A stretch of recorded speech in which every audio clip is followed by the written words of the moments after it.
जय गुरुदेव, जय गायत्री माता।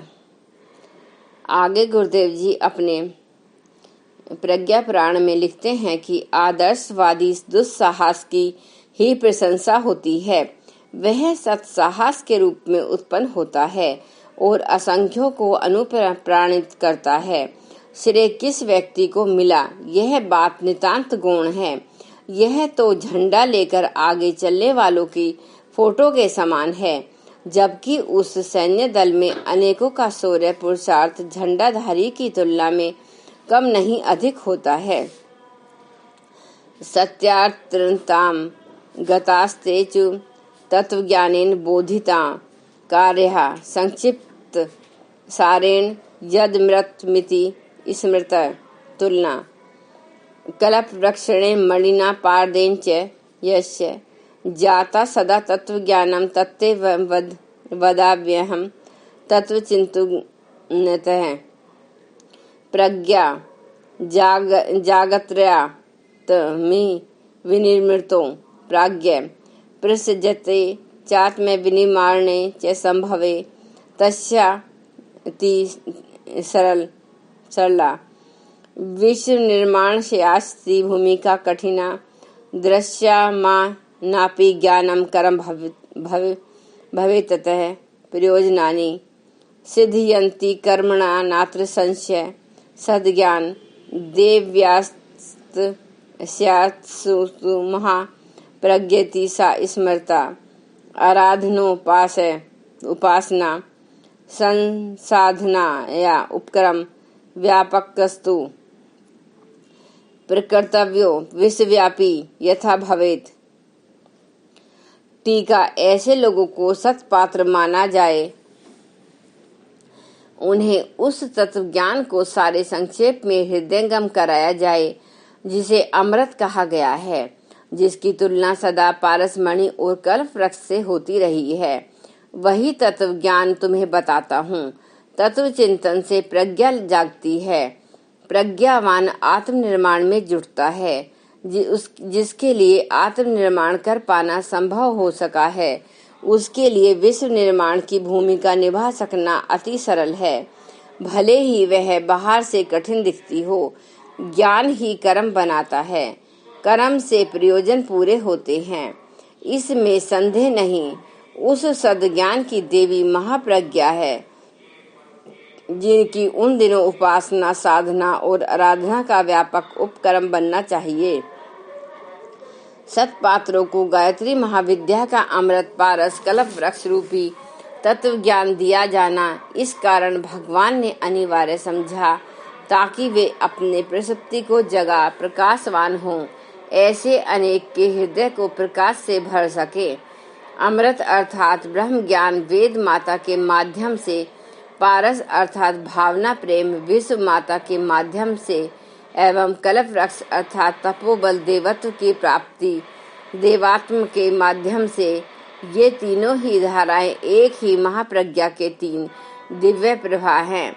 अज्ञान अभाव एवं आसक्ति का निवारण प्रत्यक्ष कामधेनु गायत्री के अवलंबन से ही संभव है। गायत्री ब्रह्म विद्या है, उसी को कामधेनु कहते हैं। स्वर्ग के देवता इसी का पेयपान करके सोमपान का आनंद लेते हैं और सदा निरोग, परिपुष्ट एवं युवा बने रहते हैं। गायत्री को कल्प वृक्ष कहा गया है। इसका आश्रय लेने वाला अभावग्रस्त नहीं रहता। गायत्री ही पारस है, जिसका आश्चर्य सानिध्य लेने वाला लोहे जैसी कठोरता कालीमा खोकर स्वर्ण जैसी आभा और गरिमा उपलब्ध करता है। गायत्री ही अमृत है। इसे अंतराल में उतारने वाला अजर अमर बनता है। स्वर्ग और मुक्ति को जीवन का परम लक्ष्य माना गया है। यह दोनों ही गायत्री द्वारा साधक को अजस्र अनुदान के रूप में अनायास ही मिलते हैं। मान्यता है कि गायत्री माता का सच्चे मन से आंचल पकड़ने वाला कोई भी निराश नहीं रहता। संकट की घड़ी में वह तरन तारिणी बनती है। उत्थान के प्रयोजनों से उसका समुचित वरदान मिलता है। अज्ञान के अंधकार से भटकाव दूर करके और सन्मार्ग का सही रास्ता प्राप्त करके चरम प्रगति के लक्ष्य तक पहुंचना गायत्री माता का आश्रय लेने पर सहज संभव होता है। प्रज्ञा व्यक्तिगत जीवन को अनुप्राणित करती है। इसे ऋतंभरा अर्थात श्रेष्ठ में भी रमण करने वाली कहते हैं।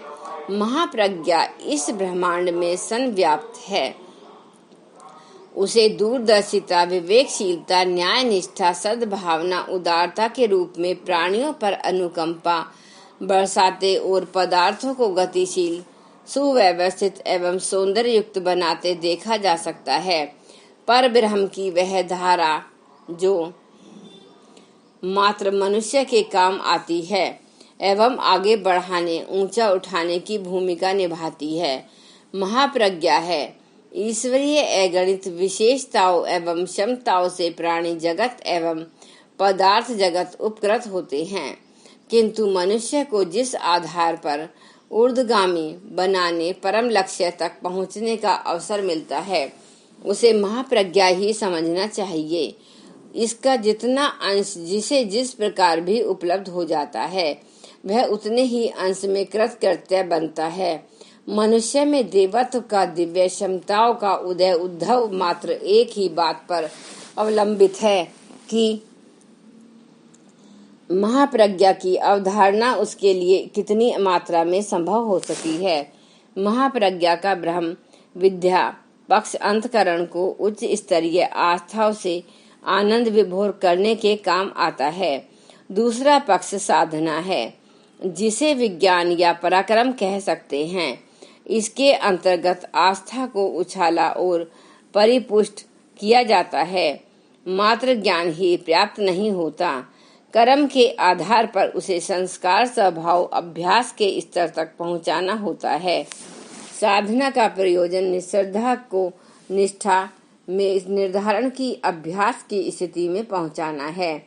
इसलिए अग्रदूतों, तत्वज्ञानियों, जीवन मुक्तों एवं जागृत आत्माओं को ही साधना का अभ्यास कर्म नियमित रूप से चलाना होता है। महापुरुषों द्वारा गायत्री का महत्व वर्णन प्रव्रज्या कर रहे जगत गुरु शंकराचार्य से मानधाता ने पूछा, भगवान सर्वोपरि देव कौन है, जिनकी उपासना से लोक परलोक दोनों सजते हों? शंकराचार्य ने कहा, वह है गायत्री। गायत्री की महिमा का वर्णन करना मनुष्य की सामर्थ्य से बाहर है। सद्बुद्धि का होना इतना बड़ा कार्य है जिसकी क्षमता संसार में किसी से नहीं की जा सकती। आत्मज्ञान प्राप्त करने की दिव्य दृष्टि जिस बुद्धि से प्राप्त होती है, उसकी प्रेरणा गायत्री द्वारा दूर होती है। सृष्टि करने के उपरांत पितामह मनु ने प्रजा से कहा, अष्टादशु विद्यासु मीमांसाति गरीयसी ततोष्प्यति कर शास्त्राणि पुराणास्तेभ्य एवं च ततोष्पि धर्मशस्त्राणि तेभ्यो गुर्वी श्रुति द्विजम् तत्योप्युनिष्ठ निशेष्टा गायत्री चेद ततो धिष्का दुर्लभा सर्वमंत्रेषु गायत्री प्रणवन्ति ता न गायत्री धाधिकम किंचिच्च महिषु परिगीयते। अर्थात 18 विद्याओं में मीमांसा बड़ी है, इससे भी अधिक गुरु तर्क शास्त्र, उससे भी अधिक धर्म शास्त्र होते हैं, श्रुति उससे भी श्रेष्ठ है, पर इन सबसे अधिक श्रेष्ठ गायत्री है, इससे अधिक और कोई नहीं। प्रणव से समन्वित गायत्री उपासना को दुर्लभ ही मानना चाहिए। यह वेद सार या सर्वोपरि वेद महाप्रज्ञा है।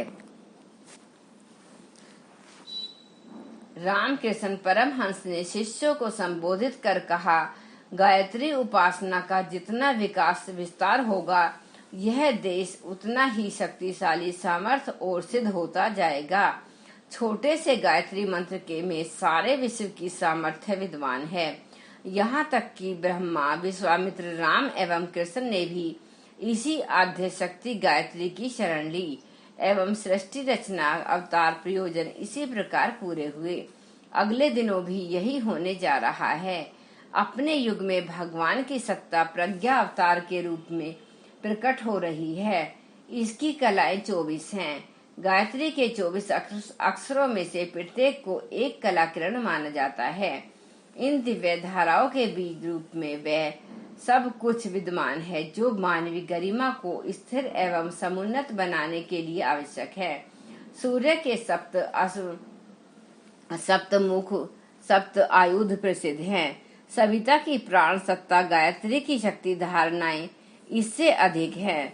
गायत्री के 24 अक्षरों में साधन के एक परक सिद्धियां और व्यक्ति परक सिद्धियां अनेकानेक हैं। उनका वर्गीकरण 24 विभागों में करने से विस्तार को समझने की सुविधा होती है। चेतना का अंतरंग का परिष्कार और साधना सुविधाओं का विस्तार, यह दोनों ही तथ्य मिलने पर मनुष्य में देवत्व के उदय और समाज में स्वर्णिम परिस्थितियों के विस्तरण की संभावना होती है। प्रज्ञा अवतार का कार्य क्षेत्र यही है कि वह व्यक्ति के रूप में नहीं, शक्ति के रूप में प्रकट होगी। जिस व्यक्ति में इस प्रज्ञा तत्व की मात्रा जितनी अधिक प्रकट होगी, उतना ही अधिक वह युग सृजताओं की गणना में आ सकेगा और अपने पुरुषार्थ के आधार पर श्रेय प्राप्त कर सकेगा। इतने पर भी परिवर्तन के लिए अवतरित मूल सत्ता निराकार ही रहेगी। चेतना सदा निराकार ही रहती है, निराकार ही रहेगी। प्रह नारद, इच्छाया सवि की याया भवान मम है जिज्ञासा याक्ष प्रसोति च समन्वय धुत्तम आत्मा में पुलकित स्तेन स्पष्टरम निर्दिश भूतले प्रतिगत्य च किम कार्येन सिद्धेत प्रयोजनम। नारद ने कहा, हे देव, अपनी इच्छा और मेरी जिज्ञासा का आप जो अद्भुत समन्वय प्रस्तुत कर रहे हैं, उससे मेरी अंतर आत्मा पुलकित हो रही है। कृपया स्पष्ट निर्देश दीजिए कि पुनः मृत्यु लोक में वापस जाकर मुझे क्या करना चाहिए ताकि आपका प्रयोजन पूर्ण हो।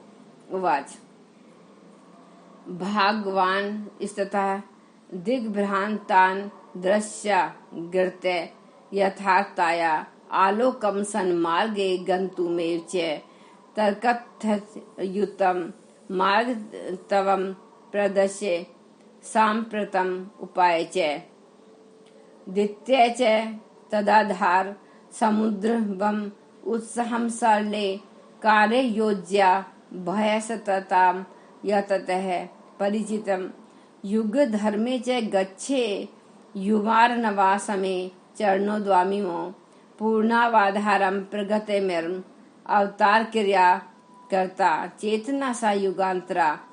भगवान बोले, हे तात, सर्वप्रथम दिग्भ्रांतों को यथार्थता का आलोक दिखाना और सन्मार्ग अपनाने के लिए तर्क और तथ्यों सहित मार्गदर्शन कराना है।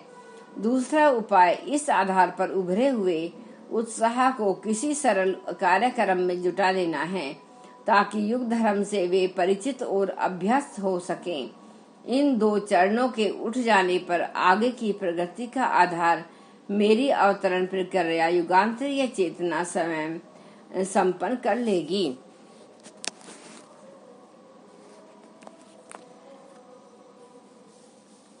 युग परिवर्तन का कार्य योजनाबद्ध ढंग से ही किया जा सकता है। सबसे पहले तो सुधारकों, अग्रगामियों को अपने सहायक ढूंढने के लिए निकलना होता है। उन्हें उंगली पकड़कर चलना सिखाना पड़ता है। जब वे अपनी दिशा समझ लेते हैं, उच्च स्तरीय पथ पर चलने के लिए वे सहमत हो जाते हैं, तब उन्हें सुनियोजित कार्य पद्धति समझाकर उनके उत्साह को क्रिया रूप देना होता है। यही नीति हर अवतार की रही है। इतना बन पड़ने पर शेष कार्य वह चेतन सत्ता स्वयं कर लेती है।